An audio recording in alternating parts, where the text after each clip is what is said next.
Bem-vindos ao JKCast, o podcast de economia, finanças e investimentos, com José Cobori. Sejam todos muito bem-vindos a mais um episódio do JKCast. Perguntas em áudio e texto para o WhatsApp 61 981 17 0005. Antes de iniciarmos, só um recado, o meu curso Segredos da Independência deve ter fechado sexta, mas se algum de vocês desejarem, só manda uma mensagem que eu vou ver com a equipe, né, porque eu não cuido dessa parte, né, eu só dou a aula, então eu vou ver com a equipe se tem como abrir as inscrições para quem ainda quiser fazer esse curso, tá ok? Se inscreva aí no canal, ative as notificações para receber meus conteúdos em primeira mão. Vamos à primeira pergunta. Olá, professor José Cobori. Meu nome é Guto, eu sou de Penha, Santa Catarina. Eu tenho uma dúvida que há algum tempo eu tenho procurado, mas não encontro resposta em lugar algum em relação à rentabilidade da carteira, né? Quando se fala, fulano tem uma rentabilidade de 15% ao ano, ou tive rentabilidade de 8% esse ano anterior 17%, enfim.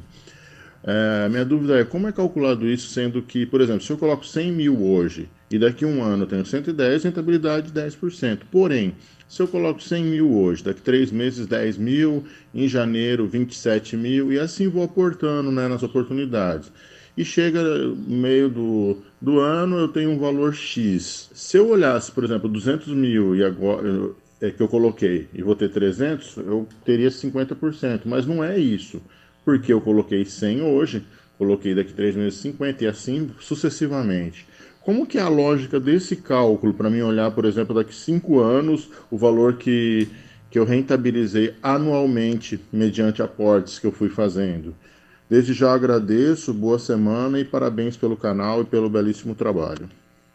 Bem, Guto de Penha, Santa Catarina. Vamos lá, Guto. Na realidade, deve existir planilhas, mas o cálculo é simples. Quer dizer, simples. Você tem que saber calcular a taxa equivalente, mas você consegue montar isso aí numa planilhazinha do Excel, né? Você coloca a taxa equivalente e anualiza toda essa rentabilidade, tá? Então você pega, sei lá, se você contar em dias corridos, 365 dias, se for em dias úteis, 252 dias. Aí você investiu, você não tem os 12 meses cheios, né? Você colocou X reais agora e daqui, sei lá, tantos dias, fez mais um aporte de X reais. Aí você vai ver o equivalente em dias que você tem quando você fechar sua carteira. Digamos que você fecha sua carteira todo dia 31 de dezembro. Aí você vai calcular, desse dia até o dia 31 que eu vou calcular a minha rentabilidade, são 187 dias. Aí aquela continha básica, 1 mais a taxa elevado a 187 dividido, se for em dias corridos, né, 187 dividido por 365, você vai achar a taxa anualizada. E aí você vai colocando e lançando esses valores na planilha. Teoricamente, o raciocínio matemático é simples, pode dar um trabalho para você montar a planilha. E até aproveitando, curiosamente, vocês sempre pedem, né, esse tipo, não só informação, como tem um curso mais básico, uma planilha, como gerenciar, como fazer a gestão. O meu filho Ed Cobori, né, eu até pedi para ele montou um cursozinho básico lá de gestão de investimentos e se não me engano, ele tem essa planilha, tá? Ele montou uma planilhazinha, a pessoa vai jogando, tem uns gráficos de pizza, vai acompanhando a rentabilidade por ativo, por ação, por classe de ativo. Ele fez um negócio bem montadinho, né? E o meu filho, ele é certificado, CEA, é consultor de investimentos, então ele tem toda a capacitação para dar esse curso aí de gestão e ele criou todas as ferramentas também. Então, para quem se interessar, eu não sei se ainda está pronto, mas vai estar no meu site, eu coloco na descrição dos vídeos. E aí quem quiser pode entrar lá e acessar isso aí. Tá joia? Espero ter te ajudado, Guto. Forte abraço. Vamos à próxima? Bom dia, professor Cobori. Quem está falando mais uma vez aqui é o Evandro de Belo Horizonte e gostaria de agradecer desde já mais uma vez a participação do seu podcast. A minha dúvida é o seguinte, é a respeito das ações em Units. Há pouco tempo eu vi uma pessoa, um influencer falando que as ações em Units, elas são certificado de depósito de ações. Eu particularmente eu achava que era só um pacote para as ações terem mais liquidez no mercado. E ele falou a respeito de ter esses cuidados das empresas que emitem ações em units, problemas também na hora de declarar o imposto de renda, a respeito do valor que você vende as ações, vamos supor, abaixo de R$20.000, pode haver problema de eu ter que pagar imposto.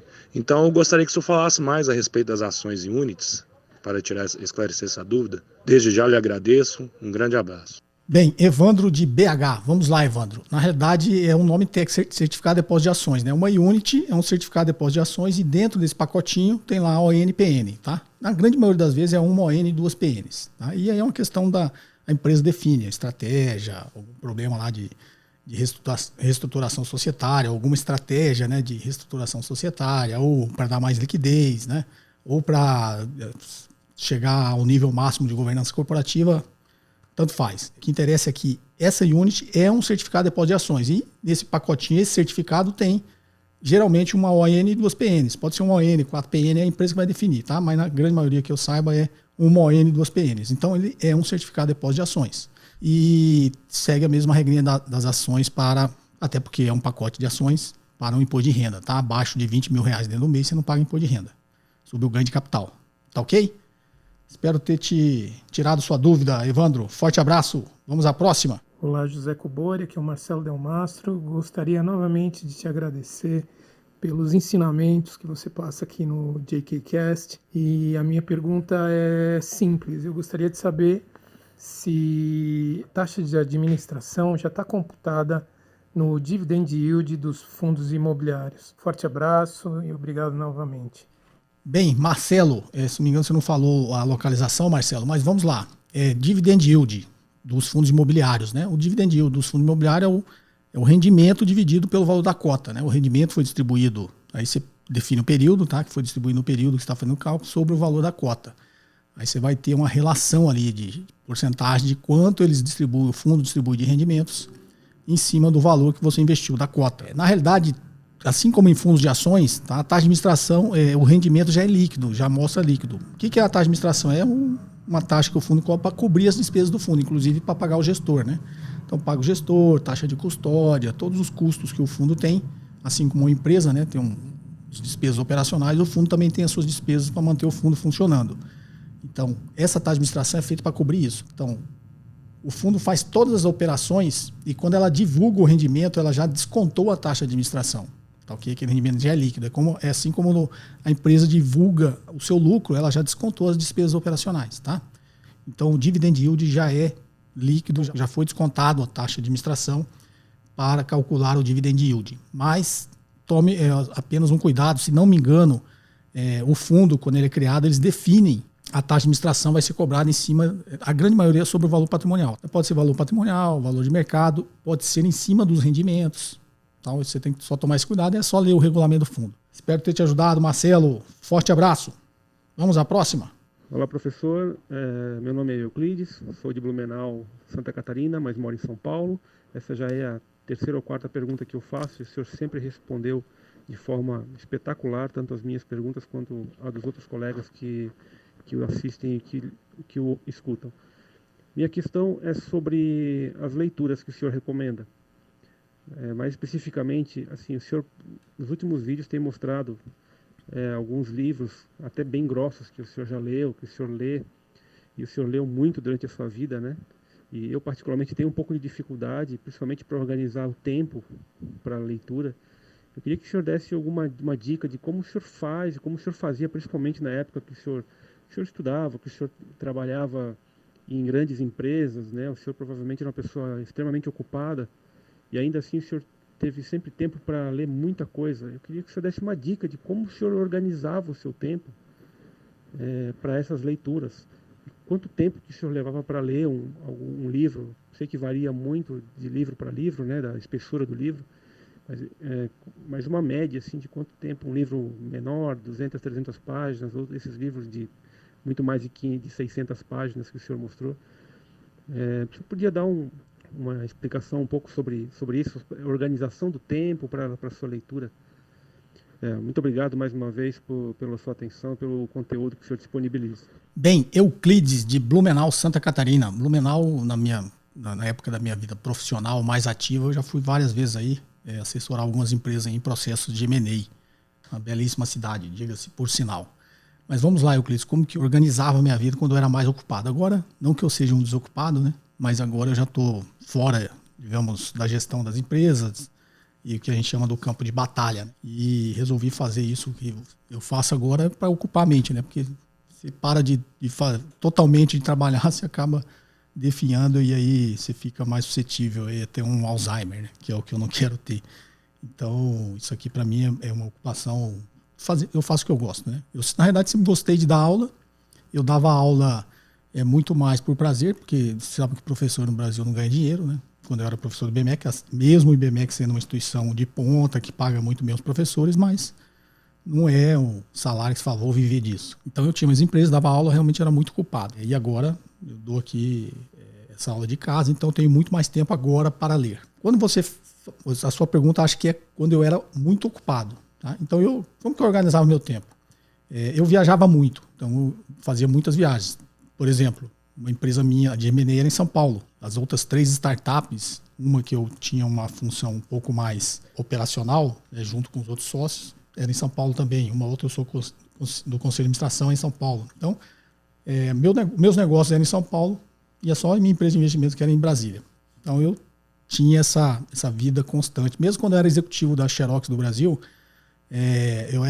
cheguei a ser... Eu até na época eu pedi um downgrade porque essa função ganhava mais, né? Cheguei a ser um executivo de um cargo mais alto e depois eu pedi para ser o que a gente chamava de National Account Manager. E eu cuidava da maior conta da Xerox no mundo, né? Para quem não sabe, o Banco do Brasil era o maior cliente da Xerox no mundo nessa época, tá? E aí, dessa base que eu tinha que visitar todas as regionais do Banco do Brasil. Então eu ia muito para o sul, para Rio e São Paulo, né? Toda semana eu fazia várias viagens. E já tocando as minhas empresas, como eu falei, eu ia muito a São Paulo, né? Em média, assim, 2 vezes por semana eu ia em São Paulo. Eu não gostava de dormir fora, muitas vezes porque eu tinha que dar aula aqui à noite. Então eu procurava sempre fazer um bate e volta, né? Eu sempre ia em reuniões assim que você não fica o dia inteiro na reunião, né? Você faz algumas até pelo nível que eu estava, só umas reuniões, algumas abordagens, né? Eu era digamos assim, o help, né? Nessa empresa de M&A principalmente. Eu ia quando o negócio, digamos, estava feio, eu tinha que ir lá apagar um incêndio. Então essas minhas reuniões eram muito rápidas, mas eu tinha que me deslocar. Até porque negociação é muito mais presencial, né? Hoje em dia tudo se faz online, mas é muito mais presencial. Então eu sempre passava mais tempo andando dentro de aeroporto e no avião do que na minha casa. Então eu aproveitava esse tempo, tá? Eu lia muito livro em trânsito. Então a maioria dos livros que não é tão espesso, né? Tem tipo 200 páginas em média, eu lia num dia. Metade eu lia no voo de ida, metade no voo de volta. Então eu conseguia ser bastante produtivo, até porque não tem nada para você fazer dentro do avião, né? E nem na sala de embarque quando você está esperando alguma coisa. Uns livros mais grossos, quando eu ia para o Nordeste, que aí os voos eram um pouco mais longos, né? É quase o dobro. Daqui em São Paulo é 1h20 e daqui em Natal é 2h30, né? Daqui em João Pessoa, 2h30. Então, quando eu fazia esses voos por Nordeste, eu conseguia ler os livros um pouco mais espessos, né? Com mais páginas. Aí também lia metade na ida, metade na volta. Eu sempre procurava pegar voo direto. Quando não tinha jeito, tinha voo com conexão, eu tinha até mais tempo. Porque entre uma conexão e outra, você fica esperando na sala de embarque. Também aproveitava o tempo para ler. Então, eu sempre conseguia encaixar esse tempo que seria improdutivo para fazer as minhas leituras, tá? E quando não era isso aí, eu já li livros também. Eu sou mais notívago, né? Minha esposa dorme um pouquinho mais cedo. Então, quando ela adormece, eu pego um livro e começo a ler até para me dar sono. Porque se eu ficar assistindo televisão, eu não consigo dormir, né?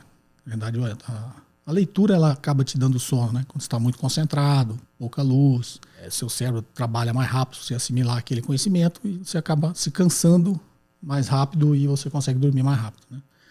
Eu lembro que eu li A Bola de Neve na época que lançou, do Warren Buffett, que é uma bíblia desse tamanho, né? Eu li numa viagem, mas não nessas profissionais. Eu fui com minha esposa para o Nordeste, ficamos na praia, minha esposa dormia e eu começava a ler o livro, né? Então, nessa uma semana que eu fiquei lá, eu consegui ler o livro todo. Então, a organização de tempo é essa. Tenta encaixar naqueles momentos que você, teoricamente, é improdutivo. Você não teria outra coisa a fazer, né? Hoje é mais difícil, as pessoas têm mais dificuldade, porque com o advento da internet, né, do smartphone, as pessoas, todo tempo vago, está lá nas redes sociais, olhando alguma coisa ou outra. A tecnologia é muito boa, né? Permite que a gente faça isso que a gente está fazendo aqui, tenha conhecimento, esse tipo de coisa, mas na grande maioria das vezes, e a grande maioria dos conteúdos de internet não são muito bons. Muito pelo contrário, são muito superficiais e as pessoas, você com um canal no YouTube ou com qualquer coisa no Instagram, você vira um especialista, né? Você só sai repetindo coisas que você ouve ou coisas que você vê até comentei em outros canais aí.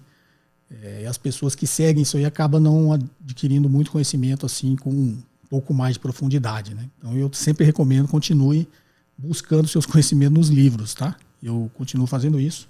Tento não ser refém do smartphone, eu não sou. Às vezes os amigos até reclamam que eu não respondo mensagem. Às vezes eu passo 2, 3 dias sem olhar o WhatsApp, essas coisas, né? O de vocês, na realidade, quem olha é a equipe. Então, eu tento utilizar as tecnologias atuais de forma produtiva, né? Aquela que é mais viciante, que você pode se viciar nesse negócio de redes sociais, eu tento ficar um pouquinho longe disso aqui, tá? Então, acho que esse é o segredo, né? Aproveitar o tempo que você tem, que teoricamente é improdutivo, para ler. Tá? Você, com certeza, você vai achar. Você vai achar esse tempo aí, assim como eu achei pela minha atividade. Era até mais fácil e até mais prazeroso, né? Você fica no avião, você não lê nada, o tempo não passa, né? Então, você começa a ler, o voo passa tão rápido que você, às vezes, até fala assim, puxa, podia demorar um pouquinho mais aqui que eu lia mais uns 3 capítulos. Então, essa a forma que eu me organizo. Hoje eu tenho mais tempo, hoje eu não tenho essa dificuldade, mas quando eu era muito ocupado, era assim que eu me organizava. Tá ok? Espero ter te ajudado, meu amigo. Um forte abraço. Vamos à próxima? Fala, professor Cobori, tudo jóia? Vitor aqui de São Paulo. Estou lendo o livro do Daniel Kahneman e em um determinado momento aqui ele começa a explorar sobre viés dos especialistas, demonstrando que os especialistas em geral não conseguem prever melhor que as pessoas comuns. Ele dá vários exemplos, inclusive no mercado financeiro. E, concatenando com isso, ele também fala no livro, mas é uma coisa que o senhor comenta também muito aí no podcast, né, um conhecimento econômico aí difundido, de que, em geral, assim, é muito difícil bater o mercado, né? Tem até essa teoria do mercado perfeito, então, assim, não teria como você ter, não seria assim viável, digamos, sei lá, você ter uma informação que o mercado ainda não tem, que o mercado ainda não precificou. E aí eu fico me perguntando o seguinte: as informações que eu uso para fazer um valuation são as mesmas que o mercado tem. Muito provavelmente eu faço um pouco atrasado, aliás, né? E isso me dá um trabalho, me exige estudo, me exige demandar algum esforço. E aí, tirando o aspecto que eu me divirto fazendo isso, né? Eu fico me perguntando se vale a pena, porque não seria melhor eu comprar o índice e deixar lá? No final das contas eu vou... Porque parece que no final das contas eu vou conseguir chegar mais ou menos ali no índice mesmo, no Ibovespa, no S&P. Eu não vou conseguir passar muito, tampouco... talvez eu perca muito, mas assim, vou ficar ali. Então, assim, o que o senhor pensa sobre isso? De que forma que a gente vai ser diferente de um mercado com tantos especialistas, com tanta gente melhor do que eu, que tem empregos focados nisso, e melhor que a maior parte dos caras que estão na minha situação, que acho que é muita gente na Bolsa. Valeu, professor, um abraço, muito obrigado aí pelos seus conhecimentos, excelente podcast, não perco um. Estou sempre ouvindo aí. Valeu, um abraço. Legal, Vitor de São Paulo. Legal, Vitor. Você está sempre acompanhando aqui. Acho que já até respondi uma pergunta sua. Vamos lá. Primeiro, falar do Daniel Kahneman, que você falou, e né, dos especialistas, aí, depois de você bater ou não o mercado, bater os fundos, bater o índice, né? Vamos lá. O Daniel Kahneman, esse livro do Daniel Kahneman é muito bom, tá? Eu já li ele, como eu já comentei, já li ele umas 3 vezes. Tem livro que é tão bom que você está sempre lendo, né? Quando você lê a segunda vez, você absorve um pouquinho mais de conhecimento. Você lê a terceira, novamente, um pouquinho mais de conhecimento. Porque é um livro muito técnico, tá? Tem que gostar. É um livro meio chatinho de ler. Mas eu realmente li 3 vezes. Eu até utilizei ele para fazer um vídeo no meu canal, que o pessoal gosta muito, que chama Reflexões para Traders. E realmente esse negócio do especialista, ele está dizendo... Quando ele cita essa parte que você fala do especialista, ele está, na realidade, citando os traders, né? Ele diz que a maioria, até uma frase está no livro, ele fala, a maioria dos traders, quer saibam, quer não, estão disputando um jogo de azar. E que no médio e longo prazo, na pesquisa que ele fez, ninguém bateu o mercado, tá? Ninguém saiu realmente no lucro. E vários, não é nem pesquisa, nada, é o estudo mesmo, né, que saiu, já comentei também que a FGV já fez 2 e mostra lá que na média eles ganham, quem ganha muito pouco e é bem menos de 1%. Né? Então vale a pena, esse livro realmente ele é muito bom. E tem uma coisa que ele chama de viés de confirmação. Quando ele está falando desse grupo dos 3, ele fala que você tende a ter uma crença e, óbvio, se buscar sempre quem confirme a sua crença, né? E você acaba formando uma comunidade. Então, isso acaba te deixando um pouquinho cego, né? Para as opiniões contrárias, até de enxergar outras coisas. É uma coisa que eu sempre faço aqui, procuro fazer no canal. Às vezes eu posto alguns vídeos que parece que é muito polêmico, mas não, eu estou colocando a minha opinião. Então, a pessoa escuta a minha opinião, é uma fonte a mais de informações que ela vai levar em conta para tomar a decisão ou não. Tá? Mas, infelizmente, você coloca... E geralmente quando esse pessoal tem essa crença e forma essa comunidade, ele é meio que o Daniel Kahneman chama de o viés de confirmação. Ele só procura e só acredita naquilo que confirma a tese dele, né? Ou a crença do momento dele. E tudo que é contrário, dependendo dessa comunidade, eles acham que está atacando, que não sei o que, acaba virando... Então a internet, você vê que acaba polarizando as coisas, né? Meu Twitter é muito pequeno, mas tem gente me atacando até pelo Twitter do vídeo que eu postei essa semana sobre Bitcoin, né? Que eu até tinha comentado aqui no podcast sobre o Black Paper do Taleb. E aí eu gravei esse vídeo falando. Eu achei até ele não ficou muito bom, porque ficou muito longo. Eu podia ter resumido mais, mas eu comentei ali desse Black Paper, o que o Taleb alega ali e a matemática que ele usa para provar. Que é uma coisa que vocês sempre veem aqui, valuation, né? E ele tem ali uma fórmula, a única forma que ele acha que possa precificar o Bitcoin, que na realidade confirma o que o Warren Buffett fala. Uma pessoa só compra o Bitcoin hoje porque ela acredita, tem a crença que amanhã vai estar mais caro, senão ela não compra, né? Porque não tem utilidade, tá? E aí as pessoas começam a achar que é um ativo, você está comprando porque depois é uma mistura de ativo com moeda, você pode... Quer dizer, uma discussão bem polêmica, né? E aí eu dei essa destrinchada nesse Black Paper, dei uma opinião e começou a atacar, porque quando você forma essa comunidade, essa crença, acaba virando meio uma seita, né, religiosa. E o Taleb fala disso, né, que os entusiastas do Bitcoin acabou transformando isso quase que numa seita religiosa e você não pode falar nada, nem questionar nada, que você é atacado, e as pessoas acabam também se fechando a opiniões, a informações que podem até ajudar, né, quem está nesse mercado. Mas a internet é assim, né? A internet permite essas coisas. Se você for ver bem, antigamente o cara acreditava que a Terra era plana, eram as coisas muito isoladas, né? Mas a internet acaba juntando todo mundo e formou uma grande comunidade. E eles têm esse viés da confirmação, né? Só buscam informações que confirmam aquela crença. Então, o que a gente achava um absurdo hoje tem milhões de pessoas que realmente acreditam que a Terra é plana, a despeito de todas as informações, né, os dados, o conhecimento que a humanidade desenvolveu para mostrar que não é, né, que ela é redonda. Mas é isso aí. É uma coisa que, se você ler esse livro do Daniel Kahneman, você acaba entendendo muito, né? Por isso que eu falo que ele é bom, muito desse lado da psicologia humana, né, desses vieses que a gente tem. Tá? Então, por isso que eu sempre procuro olhar os dois lados. Tudo que eu faço. Eu tenho falado bastante sobre economia. Eu leio todas as vertentes aí do pensamento econômico e aquela que eu acho, nem todas são 100% corretas, nem 100% erradas. Mas eu pego aquele conhecimento que eu acho que se encaixa mais com a realidade, né? Com os dados da realidade. O que dá certo, o que não dá. Assim como toda a teoria que eu leio, né? Que eu aplico nos investimentos, inclusive. Então a gente tem que ter esse cuidado de estar aberto a opiniões contrárias, porque na realidade é as opiniões contrárias que nos ajudam a crescer. Se você nunca aceitar uma opinião que não seja a sua, você não vai crescer nunca, né? Então a gente tem que ter esse cuidado e tem que estar sempre fazendo essas leituras, não só sob o ponto de vista econômico, financeiro, de investimentos, mas sob o ponto de vista realmente do comportamento humano. Tá, ok? Então, quando ele fala dos especialistas, no livro Rápido e Devagar, ele está falando disso. E esse é um livro muito bom. Para quem não leu, eu sempre recomendo ele. Agora, quando se fala, por que eu, individualmente, um investidor individual, vou bater ou vou ter um resultado melhor, né, do que os profissionais que estão no mercado, que vivem disso, são especialistas nisso, só fazem isso?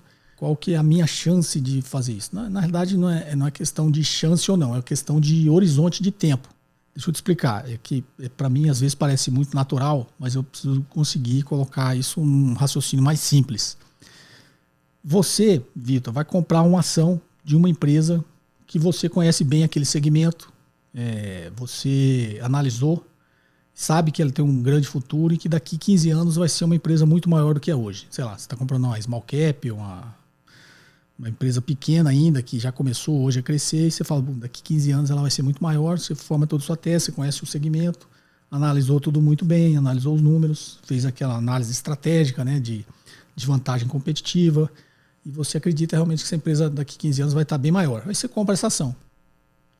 Você, investidor individual, tem esse horizonte de tempo de 15 anos. Necessariamente, se a empresa não mudar os fundamentos, se a sua tese fosse confirmando ao longo do tempo, você não vai vender essa ação. Na verdade, você pode até comprar mais ao longo do caminho. Você não tem pressão nenhuma de vender essa ação. Já um profissional do mercado, o horizonte de tempo deles é diferente do seu.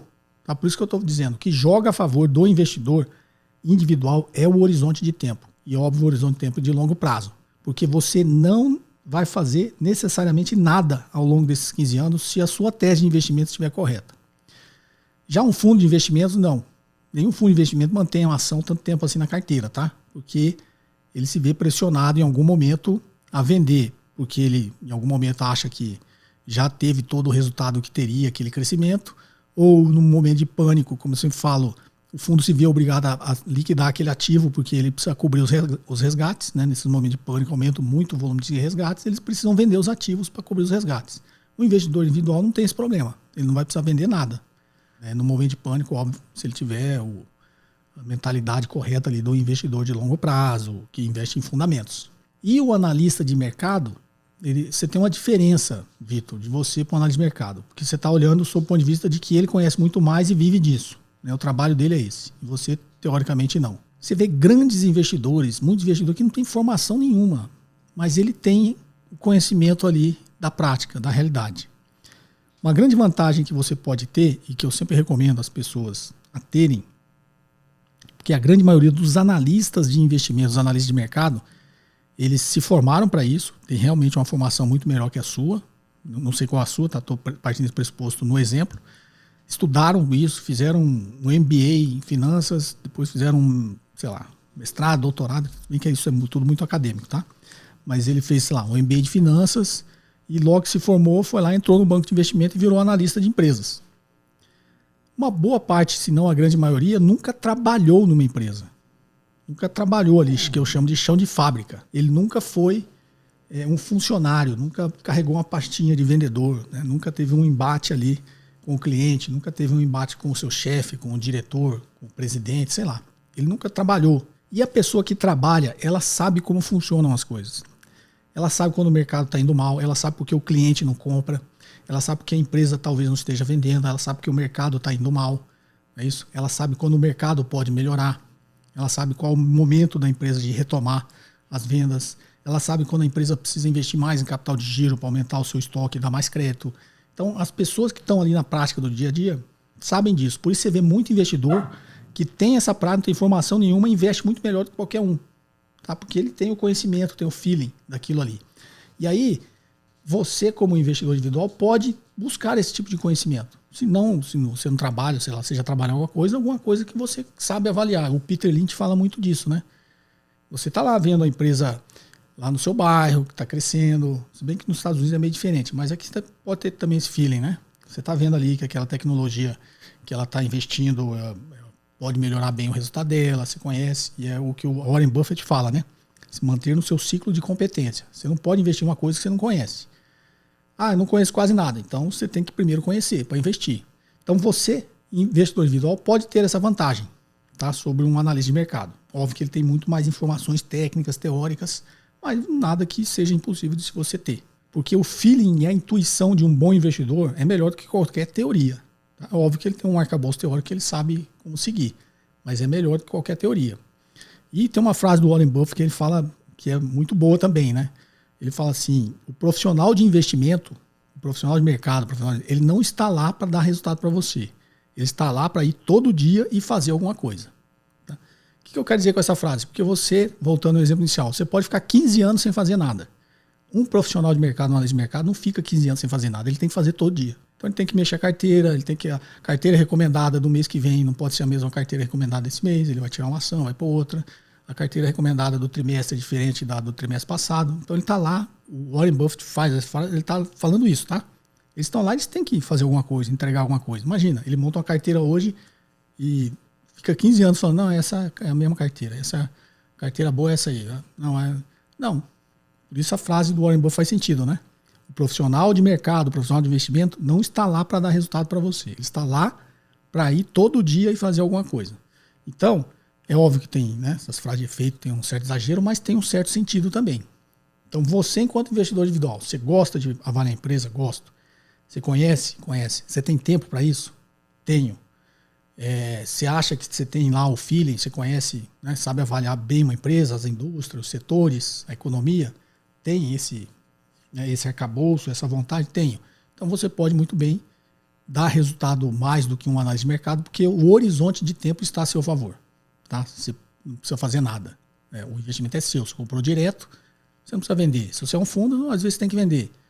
Mas se você é um analista de mercado, você achou que extraiu todo o resultado daquela ação, você vai mandar vender e comprar outra. Então você não. Você, investidor individual, tem essa vantagem. Tá? Essa é a minha leitura, Vitor. Eu acho que, e é óbvio, que é o que o Warren Buffett falou, se você não tem, né, você não gosta de avaliar a empresa, você não tem tempo, você gosta da sua área de atuação, né, sei lá, você é professor de matemática, você não quer, apesar de ser ciência exata, você não quer ficar avaliando a empresa, você gosta ali de dar aula, tá com seus alunos, né, não tem tempo para avaliar, compra um fundo de índice, né, é o que o Warren Buffett fala, tá? Se você tem essa capacidade de comprar ações individualmente, né, e tentar ter uma boa carteira que vá te dar resultado no longo prazo. Tá ok? Espero ter te ajudado, Vitor. Forte abraço. Vamos à próxima? Olá, professor José Cobori. Tudo bem? Aqui quem fala é o Gilson, de Belo Horizonte, Minas Gerais. A minha pergunta é quando a fundos de índice. O senhor comentou algumas vezes que o Warren Buffett orienta a quem não sabe ou não tem tempo, né, para estudar os papéis, a investir em fundos de índice, né? Então, as minhas perguntas são as seguintes: como escolher esses fundos e por que não comprar diretamente o índice? Porque dessa forma você já eliminaria a taxa de gestão do fundo, não é isso? Então, obrigado, viu? Bem, Gilson de BH. Vamos lá, Gilson. Acho que a primeira parte da sua pergunta eu respondi na pergunta anterior, né? Acabei me empolgando aí na pergunta do Vitor e me alonguei um pouquinho mais, acho que respondi a primeira parte da sua pergunta. A segunda, vale a pena? Bom, você pode comprar um ETF, que não deixa de ser um fundo de índice, né? Mas é um papel só que você vai lá e compra. Por que não comprar o índice direto? Não sei. Você está falando de índice Bovespa? Você comprar um índice direto e você vê a proporção de todas as ações dentro do índice Bovespa e comprar as ações diretas. O seu custo vai ser muito maior. Tá? Então, se você quer investir no índice passivamente, você pode comprar um fundo passivo de Ibovespa. Estou dando o exemplo do Ibovespa. Tá? Ou você pode comprar um ETF de Ibovespa. Essa é a minha recomendação. O seu custo não vai ser menor se você tentar replicar o índice, não. Além de você vai ter um trabalho muito maior também. Tá ok? Agora, tem vários tipos de índice, né? Estou dando só o exemplo do índice Ibovespa. Espero ter te ajudado, Gilson. Forte abraço. Vamos à próxima. Olá, professor José Cobori. Aqui quem fala é o Leandro, de São Paulo, capital. A minha dúvida é sobre a possibilidade do investidor pessoa física conseguir adquirir títulos públicos de outros países, por exemplo, de mercados emergentes, onde você também consegue produtos com boas rentabilidades. Eu gostaria de saber, na opinião do senhor, se isso vale a pena ou não, e se esse caminho ele é muito complicado para que o investidor, pessoa física, consiga acessar mercados de países emergentes para poder comprar título soberano dos países, não via ETF, mas sim comprar diretamente esses títulos. Muito obrigado. Até mais. Bem, Leandro de São Paulo, capital. Vamos lá, Leandro. Vou te dar um exemplo vai ficar bem didático. Vou fazer o inverso, né? Você é um investidor brasileiro querendo uma rentabilidade melhor, indo investir em dívida soberana de um país emergente, que não seja o Brasil, óbvio, com um risco maior, para ter um retorno maior, né? É a velha lei risco e retorno, tá? Que é um retorno maior, você tem que correr um risco maior. Vou dar um exemplo agora, você é um investidor, imagine lá um investidor americano. Então ele está lá investindo no título do Tesouro Americano e está ganhando 0,25% ao ano. Aí ele fala, puxa, está com o mesmo pensamento aí do Leandro, fala, eu queria ganhar um retorno maior, deixa eu investir num país emergente. Ele olha para o Brasil e fala assim, vou investir lá no Brasil. Taxa de juros lá é 4%, tem esse diferencial do 0,25%, tem um risco maior, mas eu quero rentabilizar aqui meus investimentos, vou lá para comprar dívida pública brasileira, né, o risco soberano brasileiro. E aí ele vem, compra os títulos da dívida pública aqui. Por isso você vê esse movimento no câmbio, né? Sempre que os investidores entram, o que ele está fazendo? Ele está comprando, vendendo o dólar dele e comprando real para investir no Brasil. Aí o real aprecia, que é o que tem acontecido ultimamente, né? Aí dá uma dor de barriga aqui, aumenta um pouquinho a aversão ao risco, na noção de risco dele. O investidor estrangeiro faz o inverso, né? Vem aqui com o real dele, vende o real, compra dólar para ir embora, então o dólar se aprecia. Isso fica movimentando bastante o nosso câmbio, né? E essa influência da taxa de juros no câmbio. Tá? E aí, por que o investidor americano foi embora? E a maioria dos investidores brasileiros continuaram com as NTN, né? As LTN e as LFTs. Porque nós aqui, o residente, sempre sabe avaliar melhor o risco do seu país. Não é isso? Então, o que para eles, de repente, aumentou e ele acha que pode dar um problema, vai embora, para nós não.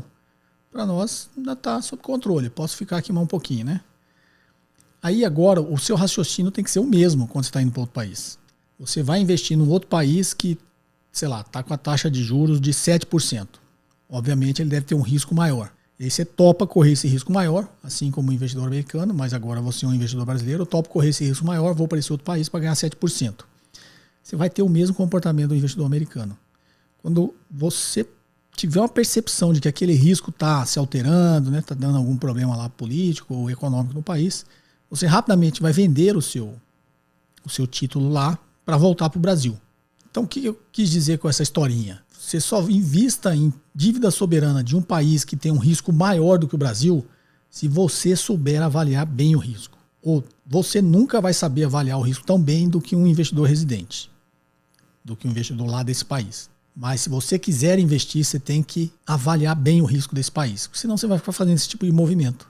E você pode perder a sua rentabilidade. Porque assim como o americano entra aqui, quando ele entra e depois quando ele sai, ele tem o que a gente chama do cupom cambial, né? Se o câmbio valorizou ou desvalorizou, vai impactar também o rendimento dele em dólar. E você é a mesma coisa. Quando você sair do Brasil para investir num outro país emergente, quando você sair e voltar, a taxa de câmbio daquele país também vai impactar a sua rentabilidade ou não em reais. Então você tem que ter todo esse cuidado e, óbvio, só invista no país que você consiga avaliar bem o risco. Tá, Leandro? Essa é a minha opinião e o meu conselho, né? Se é que eu posso dar algum conselho.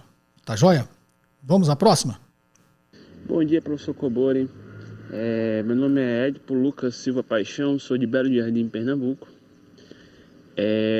Queria agradecer pelo material que o senhor coloca de graça pra gente lá no canal. E a minha pergunta é o seguinte: num cenário inflacionário nos Estados Unidos, que é bem possível por conta da emissão de moedas que o governo Biden está colocando, nesse cenário inflacionário, uma das medidas que os Estados Unidos vai fazer é o que o senhor sempre explica nos seus vídeos, que é aumentando a taxa de juros para tirar esse excesso de liquidez do mercado, certo? Quando os Estados Unidos faz isso, aumenta a taxa de juros, quais são as consequências que países que devem muito dinheiro a ele, como o Brasil, e que perdem muito também na taxa de câmbio, sofrem? O senhor poderia fazer um resumo para a gente, por favor? Obrigado, viu? Bem, vamos lá. Edipo de Belo Jardim, Pernambuco. Edipo, vou tentar explicar aqui para você da seguinte forma. Primeiro, o Brasil não deve os Estados Unidos não, tá? Nossa dívida externa é praticamente muito insignificante, né? Se é que a gente ainda tem alguma. A gente zerou a dívida externa há um tempo atrás, se tiver agora é insignificante. Então, na realidade, nós não devemos para os Estados Unidos, tá? Na verdade, a gente pode até ser credor, porque quando a gente compra um título da dívida pública, o nosso tesouro aqui, ou nosso fundo soberano, compra títulos do do Tesouro, né, americano. Então, quando ele aumentar a taxa de juros, na verdade, a gente vai estar sendo melhor remunerado. Então, o que vai acontecer, o que acontece, na verdade, acho que é melhor te explicar o impacto. Você vê que o Fed, sempre que ele faz uma reunião, faz a ata, o mercado fica desconfiado de quando é que ele vai começar a tirar esses estímulos, que é a compra de ativos que ele compra todo mês, 120 bilhões de dólares em ativos ele compra para injetar liquidez na economia.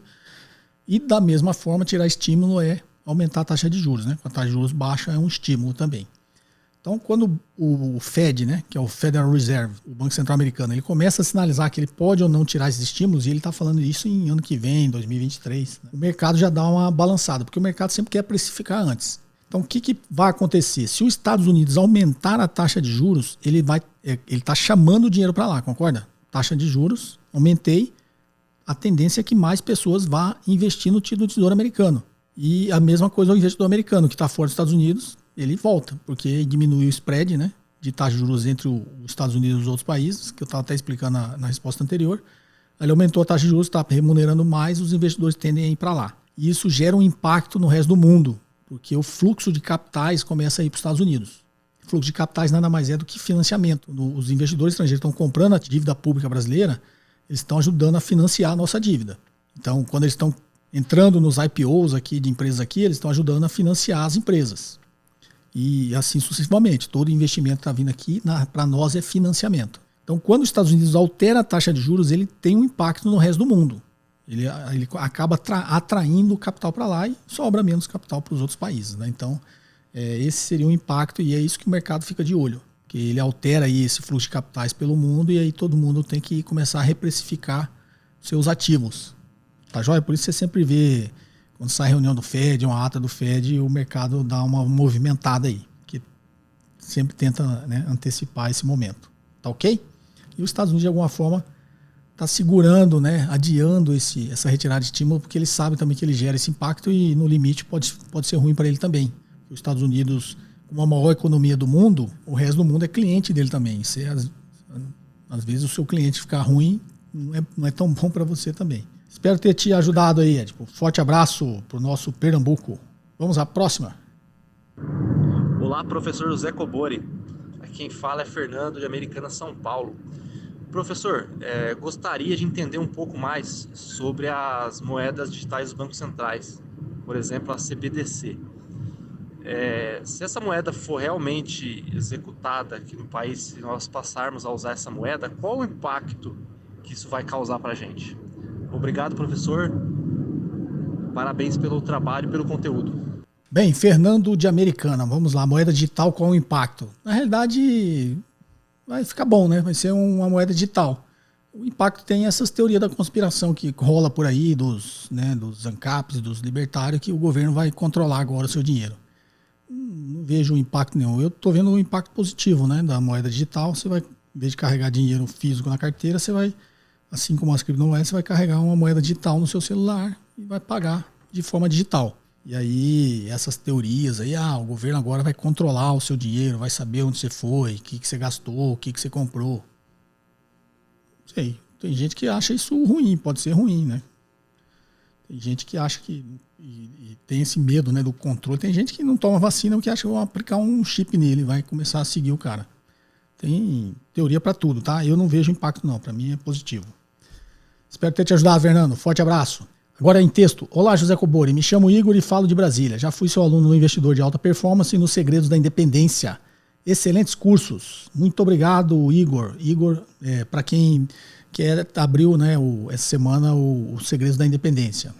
Sou suspeito para falar, mas o Igor aqui já fez 2 cursos e falou. Realmente, os Segredos da Independência eu fiz com bastante carinho, tá? Quem quiser vai ter um link aqui embaixo. Eu acho que já fechou as inscrições, como eu disse no início, né, na sexta, mas põe aqui e manda uma mensagem que eu peço para a equipe dar um jeito, tá? Como eu disse, às vezes falo, o cara tá perdido. É porque não sou eu que faço aí, eu gosto de dar aula só, tá? Gostaria de pedir se você poderia falar um pouco sobre como os grandes investidores montam e desmontam grandes posições. Afinal, não é interessante que a pressão de compra deles suba o preço e nem que a pressão para vender derrube o preço. Como eles escalonam essas compras? Usam robôs? Qual a estratégia? Muito obrigado por compartilhar tamanho conhecimento. Igor, Tinha uma época que eu dava palestra na extinta Expo Money, muito tempo atrás, né? Era um único evento do mercado financeiro. Hoje acho que a XP tem a Expert, né? Que você pode ir, mas na época era só a Expo Money. E eu dava palestra sobre avaliação de empresas, né? Análise fundamentalista. E eu lembro que eu contava uma historinha e eu mostrava os gráficos que justamente como os grandes investidores montam e desmontam as operações. Se for um investidor de curto prazo, o que ele faz? Um grande especulador, né? um Jorge Soros da vida, se ele fizesse isso com ações, tá? Ele não gosta muito de fazer isso com ações, mas se fizesse, imagina, né? Um investidor desse naipe, ele vai criar um movimento e uma euforia no mercado para quando tiver lá no limite da euforia, da movimentação, ele tenha liquidez para vender toda a sua posição, tá? Eu lembro que eu contava historinha, na época, não sei se aconteceu alguma coisa naquela época com a Petrobras. Imagina o pré-sal. Isso aqui é suposição, tá, gente? Só para explicar. Mas eu lembro na época, esse exemplo que eu dava com o gráfico era da Petrobras. Imagina do pré-sal. O investidor, não que isso aconteceu, gente. Eu estou dando exemplo. Imagine que o seu cunhado era o diretor de exploração da Petrobras. Aí o seu cunhado, por óbvio, por lei, ele não pode operar. Ele tem conflito de interesse, mas ele fala assim, puxa, descobrimos um pré-sal aqui, por enquanto só eu e a minha equipe sei. Eu gostaria de aproveitar essa informação. Aí o que ele faz? Ele vai e conta para você. Vai lá, Igor, compra X milhões de ações da Petrobras, X, né, lotes lá e bilhões de ações. Aí você vai lá e compra. Imagina que você tem um dinheiro, né? Você vai lá e compra tudo isso aí e põe na carteira, você confia no seu cunhado, ele não te falou ainda o que é, mas você compra. Depois ele conversa e comenta com você que a Petrobras descobriu, né, o pré-sal. E aí acontece que isso não virou notícia ainda. Mas o mercado, isso eu dava até essa palestra, você consegue ver pelo volume de negociação das ações. Alguém que estiver olhando o gráfico vai ver que teve um aumento fora da média no volume. Você foi lá e encarteirou um monte de ações. Eu falo, não aconteceu nada, né? Né? O volume de ações cresceu muito aqui nesse dia. E aí, óbvio, essas notícias não ficam restritas a só você, uma pessoa. Aí, de repente, esse volume começa a crescer. Começa a crescer, começa a crescer. Você começa a desconfiar que seu cunhado contou para mais alguém, né? Mas você já comprou lá atrás e começa a crescer esse volume e o gráfico lá subindo, começa a crescer, aí sai a notícia no jornal. Petrobras descobre um pré-sal, não sei quantos bilhões de litros de barris de petróleo, Aí quando sai na capa do Valor Econômico, todo investidor corre e vai lá comprar. Quando todo investidor corre e vai lá comprar, esse volume do lado da ponta compradora cresce muito. E aí, realmente, a ação começa a disparar. E aí, quando ela começa a disparar, mais gente começa a entrar, que é o momento da euforia. E aí, você que comprou lá atrás, quando ela estava abaixo, é o momento que você sai. Porque tem o volume que você quer para você sair sem influenciar o preço da ação. Você vai vender todo o seu lote e a ponta compradora é tão grande que a sua ordem de venda desse lote todo não vai derrubar o preço da ação. E aí você faz isso. Aí todo mundo no caminho que comprou, que conseguiu essa informação de uma forma ou outra, comprou, vai começar a fazer a mesma coisa. E aí vai gerar, você pode ver sempre no gráfico, vai gerar aquele movimento de correção, né, que eles falam. Um ajuste de posição, né, dá aquela corrigida. Por quê? Porque todo mundo vai realizar o lucro e ele vai começar a cair. Então, os grandes investidores, quando eles desmontam a operação, quando eles montam igual, teve o pânico do mercado agora, né, no coronavírus, no subprime, sempre tem essas quedas, tá? E no pânico aumenta muito o inverso, né, o volume de gente querendo vender. E aí tem volume suficiente de gente vendendo que ele vai lá e monta uma grande posição na ponta comprada que ele não joga o preço imediatamente para cima. Ele pode, inclusive, começar a comprar aos poucos. Ele olha o volume, aí começou a cair, ele compra um lote. Aí ele queria montar uma posição, sei lá, de 100 milhões de reais. Aí ele compra 10 milhões, continua caindo. Ele vai lá, compra mais 10, continua caindo, compra mais 10, continua caindo. Entendeu? E aí vai reverter, o negócio vai subir. Então ele monta a ponta compradora assim. E na vendedora ele faz exatamente o que eu falei. Eles sabem que uma ordem de venda deles pode influenciar o preço da ação e ir contra a estratégia dele, mas ele também sabe avaliar o momento da liquidez do volume. Espero que tenha respondido a sua pergunta, Igor. A gente se vê lá no curso, tá? Forte abraço. Vamos à próxima. Boa tarde. Poderia explorar o investimento de renda fixa chamado ativos reais? Vi esse tipo de investimento em um site e fiquei curioso porque nunca tinha ouvido falar. Meu nome é Alan, sou de Ponta Grossa, Paraná. Alan, ativos reais, um exemplo clássico, imóveis, mas ele não é renda fixa. Tá? Tem gente que acha que o fundo imobiliário é renda fixa, não é. Tá? Imobiliário é um excelente investimento se você souber investir em fundo imobiliário, mas não é renda fixa, tá? É renda variável. Assim como um ativo real, você comprar o imóvel que eu estou dando um exemplo, o imóvel diretamente, ele também não é renda fixa. Renda fixa é aquilo que te promete realmente um fluxo de caixa no pagamento desse negócio, tá? Tanto no vencimento quanto se você comprar uma NTNB, tem cupom semestral, né? Então aquilo é contratado, tá? Isso é renda fixa. Vamos à próxima? Olá, professor. Sou o Leonardo de Montenegro, Rio Grande do Sul. Recentemente, Roberto Kiyosaki, autor do livro Pai Rico, Pai Pobre, fez uma previsão de que o dólar estaria para acabar por causa da injeção de dinheiro na economia e que isso estaria gerando uma bolha. Robert estaria comprando ouro e estaria esperando uma queda no Bitcoin para comprar. Como os investidores comuns podem se proteger dos impactos de declarações assim no mercado financeiro e de um possível fim do dólar? Abraço. Leonardo, Montenegro, Rio Grande do Sul. Leonardo, isso é... Eu falei nesse podcast já em outras perguntas, tem muitas teorias assim, catastróficas, né? Eu acho muito difícil isso acontecer. O dólar ainda é a moeda mundial. Um exemplo que me veio agora à sua cabeça que acho que já te ajuda. Reservas cambiais de todos os países, a grande maioria é em dólar, dos maiores países. Tá? O Brasil é em dólar, nossas reservas internacionais. E a China tem, a última vez que eu vi, tinha 3,2 trilhões de dólares nas reservas da China. O bloco europeu todo tinha 7 trilhões, se não me engano. Sem falar que os países individualmente também tinham reservas cambiais, tá?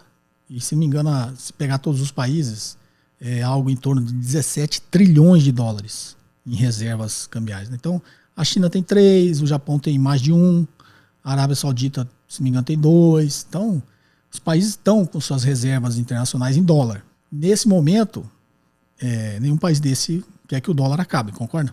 A China até lá atrás fez um movimento que podia trocar as reservas internacionais dele pelo euro, mas por enquanto a economia americana ainda é a mais sólida, sob o ponto de vista não só da economia, mas como do dinamismo econômico. A economia americana é mais dinâmica e eles estão, como eu disse, na fronteira tecnológica, assim como está a China, está o Japão, tá países pequenos também, né?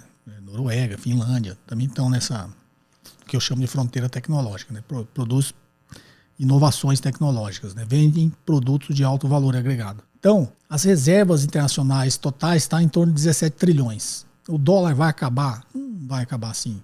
Pode acabar? Pode, né? Qualquer coisa pode acontecer. Mas os dados hoje não me deixariam preocupado com isso. E ao mesmo tempo responde a parte que você falou, que o Robert Kiyosaki falou que os Estados Unidos injetou trilhões e trilhões, mas eu já estou falando, 17 trilhões estão parados. 17 trilhões estão nas reservas internacionais dos países. Então, por isso, talvez não tenha... Como eu disse, o dólar circula no mundo inteiro. Esses países todos, tirando aí os Estados Unidos, tem 17 trilhões em reservas internacionais. São 17 trilhões que não estão... Aí fala, não gerou a hiperinflação desde o subprime. Porque o dinheiro não virou consumo, está na reserva internacional desses países. Então, tem 17 trilhões nas reservas internacionais. Responde uma parte da sua pergunta, que o dólar não facilmente vai acabar. E são 17 trilhões que não estão na economia. Essa liquidez está parada, tá? Então, assim, quando você analisa isso aí, e o Robert, para comprar Bitcoin, como se quando o dólar acabar fosse o Bitcoin que fosse substituir. Quem disse que é o Bitcoin que vai substituir? Todos os momentos de crise, de pânico, de caos, as moedas caem, inclusive o Bitcoin. Na realidade, ela deveria fazer o movimento inverso para você se proteger, não é? Você não faz hedge de uma coisa que cai mais do que o ativo que você está querendo proteger. Isso não existe. Então, de novo, gente, vai vir aquele tal do viés da confirmação, né?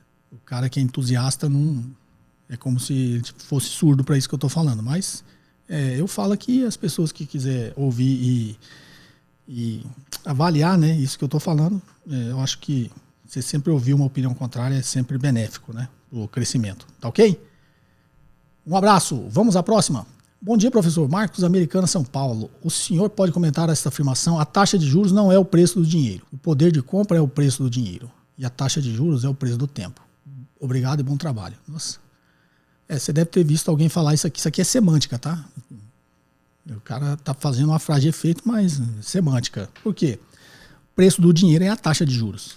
O preço do tempo também é a taxa de juros. Não é isso? Você prestou R$100 agora para receber daqui um ano. Você está cobrando... O produto é o dinheiro. Quem está comprando o dinheiro de você está pagando o quê? Taxa de juros. Tá? Então, a taxa de juros está precificando o seu dinheiro. Então, o preço do dinheiro é a taxa de juros. Só que a taxa de juros também está precificando o seu tempo. Você está cobrando aquela taxa de juros para ficar um ano sem os seus R$100. Então a taxa de juros é o preço do tempo e também é o preço do dinheiro. Tá? O poder de compra é o preço do dinheiro. O poder de compra, ele está saindo da taxa de juros falando de inflação. Então é o que eu falei, é semântica, tá? Isso aqui foi... O cara que fez essa frase aqui foi para te confundir. Vamos à próxima? Boa tarde, professor Cobori. Me chamo Lucas, tenho 31 anos e moro no Rio de Janeiro. Em primeiro lugar, obrigado e parabéns pelo conteúdo excelente e com muita didática. Você tem falado que discorda da política adotada pelo governo de aumento da taxa de juros, já que a inflação estaria sendo puxada pelo câmbio. Diante disso, gostaria de saber que solução e alternativa o senhor acha que seria mais adequada e qual seria um possível efeito sobre o rebote dessa condução supostamente equivocada da política do governo. Muito obrigado, cada vez mais fã do seu conteúdo. Obrigado, Lucas. Lucas do Rio de Janeiro. Vamos lá, adotada, né? Você quer saber, que eu fiz uma crítica que talvez o aumento da taxa de juros, porque é o seguinte, gente, quando você aumenta a taxa de juros, você está querendo esfriar a demanda. Inflação é um equilíbrio entre oferta e demanda, concorda? Você está em equilíbrio, oferta e demanda. Não vai acontecer nada com o preço. Aí agora você tem um aumento na demanda e a sua oferta permaneceu igual. O que vai acontecer? O preço vai se ajustar para cima. O preço de equilíbrio vai se ajustar para cima. Por quê? Vai ter mais dinheiro agora querendo comprar a mesma quantidade de produtos. Não é isso? Então, o que a taxa de juros faz? A taxa de juros é aumentada, ela tira essa liquidez da economia. Então, a taxa de juros age na ponta da demanda como efeito do quê?